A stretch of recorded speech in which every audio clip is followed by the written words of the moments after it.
धरती लोक पर कृष्ण जन्माष्टमी की धूम मची हुई थी। जहाँ देखो वहाँ जगह जगह हर घर हर मंदिर सजा हुआ था। भगवान श्री कृष्ण के जन्मोत्सव के लिए सभी अपनी तरफ से तैयारी कर रहे थे। ये नजारा गोलोक में विराजे श्री भगवान कृष्ण और राधा मैया देखकर अति प्रसन्न हो रहे थे। तभी श्री कृष्ण ने अपने मोर पंख को ठीक किया, कमर में बांसुरी को कसा और मुकुट पहनकर तैयार हो गए। कान्हा, कहाँ चल दिए इतना सज संवर कर? अरे राधा, आज मेरा जन्मदिन है। धरतीवासी मेरे जन्म उत्सव को इतनी धूमधाम से मनाते हैं। मन में विचार आ रहा है आज अपने भक्तों की परीक्षा ली जाए, इसलिए धरती लोक में भ्रमण के लिए जा रहा हूँ। अच्छा, फिर तो मैं भी तुम्हारे साथ चलूंगी। तुम्हारे बिना तो मैं अधूरा हूँ राधे। भला तुम्हारे बिना मैं कैसे जा सकता हूँ? चलो, अब तुम भी तैयार हो जाओ। कान्हा, तुम्हें ज्ञात है जन्माष्टमी पर भक्त तुम्हें छोटे बालक के रूप में पूजते हैं, इसलिए इस रूप में नहीं, हम छोटे बच्चों के रूप में जाएंगे। ये भी उत्तम रहेगा। राधा कृष्ण दोनों धरती लोक पर जाने ही लगे कि तभी कृष्ण के सारे सखा वहाँ आ गए। अरे वाह कान्हा, तुम्हारे जन्मदिन का आयोजन और तुम अकेले अकेले ही जा रहे हो। आज तो खीर पूड़ी पकवान मिलेंगे, हम भी तुम्हारे साथ चलेंगे। अब तो तुम सबको भी ले जाना ही पड़ेगा। ठीक है, चलो तुम सब भी मेरे जन्मोत्सव का आनंद लेने चलो। राधा कृष्ण और सभी सखा छोटे छोटे बच्चों के रूप में आ जाते हैं और धरती लोक में पहुंचते हैं। घूमते घूमते वे सब एक गांव में पहुंचते हैं। वहां पर सब जगह जन्माष्टमी की धूम थी। कन्हैया, मुझे तो बहुत जोरों की भूख लगी है, चलो न कहीं चलकर कुछ खाते हैं। हाँ, राधा बिल्कुल ठीक कह रही है। चलो ना कान्हा, सब मिलकर कहीं बढ़िया बढ़िया पकवान खाते हैं। मन तो मेरा भी हो रहा है। चलो, वो सामने उस घर में चलते हैं। वहां लग रहा है बढ़िया बढ़िया जन्माष्टमी की सजावट हो रही है। मेरे जन्मदिन की खुशियां मनाई जा रही हैं। चलो, सब चलते हैं। अरे अरे अरे, ये तुम सब कहाँ चले आ रहे हो? चलो हटो, बाहर जाओ। पता नहीं कहाँ कहाँ से आ जाते हैं। मैं भगवान कृष्ण के भोग की तैयारी कर रही हूँ। तुम लोग क्यों आए हो? हमें बहुत जोरों की भूख लगी है, कुछ खाने को दे दो। वाह, यहाँ तो पूड़ी हलवा सब्जी खीर, यहाँ तो बहुत कुछ है। अरे क्या बात है सुशीला, आरती का समय हो रहा है, अंदर आओ। बाहर क्यों खड़ी हो? हाँ हाँ, आ रही हूँ। दरवाजा बंद कर दूं? चलो बच्चों, यहाँ से जाओ। कान्हा, इन्होंने तो द्वार बंद कर लिया। अब हम क्या करें? हम सबको बहुत जोरों की भूख लग रही है। ये कैसी बात हुई? तुम्हारा ही जन्मदिन मना रहे हैं और तुम्हें ही कुछ खाने को नहीं दिया। अरे सुदामा, इन्हें थोड़ी पता है कि मैं वास्तव में कृष्ण हूँ। ये तो मुझे एक साधारण बालक समझ रहे हैं। कोई बात नहीं सुदामा, कोई तो होगा जो हमें इस रूप में भोजन देगा। चलो और कहीं देखते हैं। राधा कृष्ण और सभी बालक बालिकाएं कुछ और जगह पर भी गए, पर वहां भी आरती और पूजन चल रहा था। कहीं भी उन्हें खाने को कुछ नहीं मिला। वे चलते चलते थक गए। मानव शरीर धारण किया है तो इतनी भूख तो सहन करनी ही होगी। बस एक आखिरी द्वार और खटखटाते हैं। अगर यहाँ नहीं मिला तो हम वापस गोलोक चले जाएंगे। ठीक है कान्हा, चलो इस घर में ही चलते हैं। थोड़ी और खीर दे। तुझे जब पता था कि मंदिर में खीर का प्रसाद बट रहा है तो तू थोड़ा ज्यादा नहीं ला सकती थी? माँ जी, मंदिर में बहुत भीड़ थी, बड़ी मुश्किल से नंबर आया तो मैं बस ये थोड़ा बहुत ही प्रसाद ला पाई। अरे अम्मा, खा लो ना। वैसे भी खीर खाए कितना समय हो गया। मजदूरी करते करते हाथों में छाले पड़ गए हैं। हमारी तो ऐसी किस्मत ही नहीं कि हम रोजाना ऐसी खीर पकवान खा सके। हाँ हाँ बेटा, ये ले, तू और ले ले। थोड़ा प्रसाद बचा है, मैं खा लेती हूँ। माँ, हमें बहुत भूख लगी है, कुछ खाने को दे दो।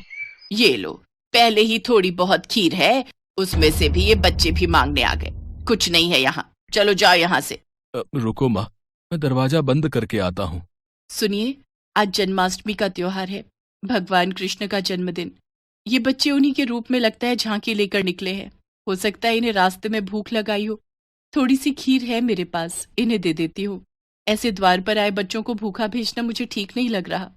माँ ये लो, तुम मेरी खीर भी इसमें से ले लो, मुझे इतनी सारी नहीं खानी। माँ, मेरे में से भी ले लो। अगर तुम अपनी दे दोगी तो तुम क्या खाओगी? राधा, इन बच्चों में अपनी माँ के प्रति कितना प्रेम है। हमें इनके लिए कुछ करना चाहिए। हाँ कान्हा, देखो तो, इन्होंने अपनी सारी खीर हमें परोस दी। कैसे पागल हो तुम तीनों। बताओ, अपने हिस्से की खीर इन बच्चों में बांट रहे हो। इतनी मुश्किल से तो ये थोड़ा प्रसाद मिला था। अब तुम दोनों बच्चे कान खोलकर सुन लो, मैं अपनी खीर में से एक भी निवाला नहीं दूंगी। ये लो बच्चों, ज्यादा तो नहीं, थोड़ी थोड़ी खीर है, ये खा लो। बस इतनी सी खीर? इससे तो हमारा चींटी जैसा पेट भी नहीं भरेगा। एक काम करो, थोड़ी और खीर ले आओ। दादी, थोड़ी सी अपने में से दे दो ना। आज वैसे भी भगवान कृष्ण का जन्मदिन है, हमने भी तो नहीं खाई ना, हमने भी इनको दे दी। अब क्या करूं, तुम लोग इतना जोर दे रहे हो तो ये लो, थोड़ी सी मेरे में से भी दे दो। सावित्री, ये ले, थोड़ी मेरे से भी ले ले, फिर बोलेगी मैं अकेले अकेले खा गया। सावित्री के परिवार के लोगों की ऐसी सोच देखकर राधा कृष्ण मन ही मन बात करने लगे। कान्हा, यह तो बहुत थोड़ी खीर है, कुछ करो, इन सबको भी तो खीर खाने का मन है। अगर हम ये सारी खीर खा जाएंगे तो ये लोग क्या खाएंगे? चिंता मत करो राधे, इस परिवार के सदस्य भूखे नहीं रहेंगे। हमने यहाँ खीर खाई है, और मेरे जन्मदिन के उत्सव पर ये खीर ना खाएं, ऐसा हो ही नहीं सकता। बताओ, इतने मन से मैं खीर खा रही थी, सारी इन बच्चों को दे रही है, क्या कर सकते हैं। दादी, खीर खाओगे? देख, मजाक उड़ा रहे हैं बच्चे, और दे खीर। अरे जब तुम्हें दे दी सारी खाने के लिए तो हम क्या खाएंगे, खाली बर्तन? दादी, आज कान्हा का जन्मदिन है। कान्हा को जब आप अपने हिस्से की खीर दे सकते हो, तो कान्हा क्यों नहीं दे सकता? अभी रुको, मैं आपको ढेर सारी खीर देता हूँ, फिर आप भी खाओ और पड़ोसियों को भी खिलाओ। माँ जाओ, घर में जितने भी बर्तन हैं वो सब। बहू, अब छोटे बच्चे मजाक करने में बाज नहीं आएंगे। वैसे ही मुझे इन सब पर बहुत गुस्सा आ रहा है। सिर्फ तेरे कारण चुप हूं, वरना मैं इन्हें कब का भगा देती। ये लो बच्चों, पता नहीं आज तुम सब क्या खेल खेल रहे हो। देखती जाओ माँ, आओ बच्चों, तुम भी देखो। फिर क्या था, सावित्री बर्तन रखती जाती और कृष्ण जी उसमें खीर भरते जाते। देखते ही देखते सारे बर्तन खीर से भर गए। ये चमत्कार देखकर सब लोग दंग रह गए। बहू, हमारे भाग्य धन्य हो गए, ये तो साक्षात कान्हा पधारे हैं। हाँ, माखन चोर नंद किशोर हमारे द्वार आए हैं, खीर से हमारे पात्र भर दिए। हे कृष्ण मुरारी, अपना रूप दिखाओ। हे राधा मैया, अपना रूप दिखाओ, हमें दर्शन दो। सबकी प्रार्थना सुनकर राधा कृष्ण अपने रूप में आते हैं। उनके साथ साथ सुदामा और सभी सखा भी अपने रूप में आ जाते हैं। इतना सुंदर दृश्य देखकर सावित्री और उसके परिवार में सबकी आंखों में आंसू आ जाते हैं। माँ, ये सत्य है कि जो भी भक्त भूखों को भोजन कराता है, प्यासे को पानी पिलाता है, खुद भूखा रहकर घर आए भूखे जरूरतमंद को अपने हिस्से का निवाला देता है, मैं उसकी सहायता अवश्य करता हूँ। हम तो धरती पर भक्तों की परीक्षा हेतु आए थे, और यहाँ इतने प्रेम से खीर खाकर मन प्रसन्न हो गया। कान्हा, आज जन्माष्टमी का पावन अवसर है और इन सब ने हमारी बहुत सेवा की है, तो इन्हें उस सेवा का फल हमें जरूर प्रदान करना चाहिए। हाँ राधे, अवश्य, हम इन्हें इनकी सेवा का फल जरूर देंगे। और फिर जहाँ जहाँ राधा कृष्ण ने हाथों को आशीर्वाद स्वरूप घुमाया, उस जगह धन के भंडार भर गए। सावित्री की छोटी सी टूटी फूटी झोपड़ी महल में बदल गई। उनके जीवन में सारे सुख वैभव आ गए, गरीबी और दरिद्रता दूर हो गई। सावित्री के परिवार में खुशियां देकर राधा कृष्ण और सभी ग्वाल बालों के संग वापस गोलोक लौट गए। एक बार भगवान शंकर तपस्या से उठे तो माँ पार्वती उनके पास आई और बोली, स्वामी, आप सारा दिन पर्वत पर बैठे रहते हो और मैं सारा दिन घर का कामकाज करती हूँ, भूखी प्यासी बैठी रहती हूँ। आप कुछ नहीं कमाते हो, मैं क्या खाऊं, क्या बच्चों को खिलाऊं? आपने कभी इस ओर ध्यान भी दिया कि परिवार कैसे चलेगा? माँ पार्वती की बातें भगवान शंकर ध्यान से सुन रहे थे। आप मेरी एक बात मानोगे स्वामी? मैंने तुम्हारे साथ फेरे लेते हुए 7 वचन निभाने का वादा किया था। तुम कहो तो मैं तुम्हारी बात अवश्य मानूंगा। तो फिर ठीक है, एक काम करो, आप वृंदावन चले जाओ। एक आपका अपना नंदी बैल तो है ही, और एक बैल आपका वहाँ कन्हैया से मांग लेना। कन्हैया के खेत हैं, आप वहाँ पर खेती करना और जो फसल उगे उसे ले आना, कुछ तो काम चलेगा। लेकिन एक बात का ध्यान रहे स्वामी, आप वहाँ जाकर कन्हैया से कहना कि आप खेती ऊपर की लोगे और नीचे का हिस्सा कन्हैया को देना। ठीक है देवी पार्वती, मैं अभी नंदी बैल पर बैठकर वृंदावन जाता हूँ। इसके पश्चात भगवान शंकर अपने बैल नंदी पर बैठ गए और कन्हैया जी के पास जाने लगे। रास्ते में नंदी बैल उनसे बोला, प्रभु हम जा तो रहे हैं, लेकिन ये कन्हैया बहुत चालाक हैं, बहुत तेज हैं। कोई नहीं, जो होगा सो देखा जाएगा। मैंने पार्वती को वचन दिया है कि अब मैं खेती करके ही लौटूंगा। और फिर इसके पश्चात शंकर जी अपने बैल नंदी के साथ कृष्ण जी के द्वार पहुँचे और अपना शंख बजाने लगे। शंख की आवाज सुनकर कृष्ण जी द्वार खोलते हैं तो उनके सामने भगवान शंकर खड़े थे। कृष्ण जी भगवान शंकर को प्रणाम करते हैं। भोलेनाथ आप आइए, भीतर पधारिए। अचानक कैसे आना हुआ? मुझे संदेशा भेज देते, मैं आपसे मिलने आ जाता। कन्हैया मेरा एक काम है जो केवल तुम ही कर सकते हो। हाँ हाँ बताइए, मैं आपकी किस प्रकार सहायता कर सकता हूँ?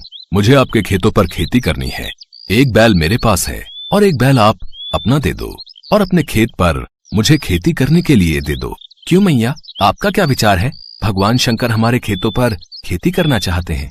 हाँ तो कोई बात नहीं, अच्छी बात है, हमें भी बनी बनाई फसल मिल जाएगी। पर मेरी एक शर्त है, खेती में आप जो भी मुझे बोने को कहोगे वो मैं बो दूंगा, पर खेती का ऊपरी हिस्सा मैं रखूंगा। तो आप बताओ मैं क्या बो दूं? ठीक है, मुझे मंजूर है। एक काम करो, आप ना आलू बो दो। ठीक है, फिर मैं फसल तैयार होने के बाद ही आपसे मिलूंगा। इसके बाद शंकर जी बैलों को लेकर खेती करने चले गए। उन्होंने खूब मेहनत से खेती की और आलू उगाए। कुछ दिनों में आलू की फसल पककर तैयार हो गई। शर्त के मुताबिक शंकर जी और नंदी ने मिलकर आलू के ऊपर की फसल, आलू के पत्ते काटे और गठरी में भरकर कैलाश ले गए। शंकर जी ने बहुत खुशी से पार्वती मैया को वो गठरी दी।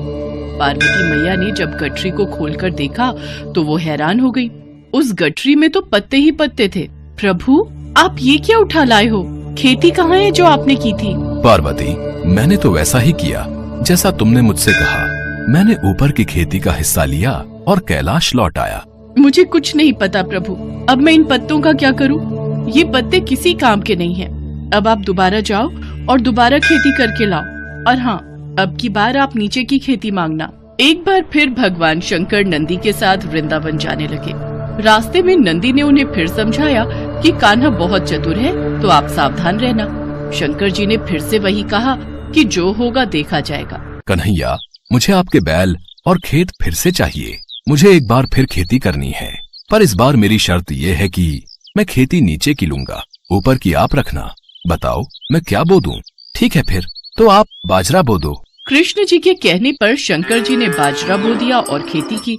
उसकी अच्छे से रखवाली की और कुछ ही समय में बहुत अच्छी बाजरे की फसल उगाई। शंकर जी बाजरे के नीचे की डंडियां तोड़कर कैलाश ले गए और ऊपर का बाजरा सारा कृष्ण जी और यशोदा मैया घर ले गए। कैलाश पहुंचकर जब शंकर जी ने माता पार्वती को बाजरे के नीचे की डंडियों से भरी गठरी दिखाई तो वो फिर से क्रोधित हो गई।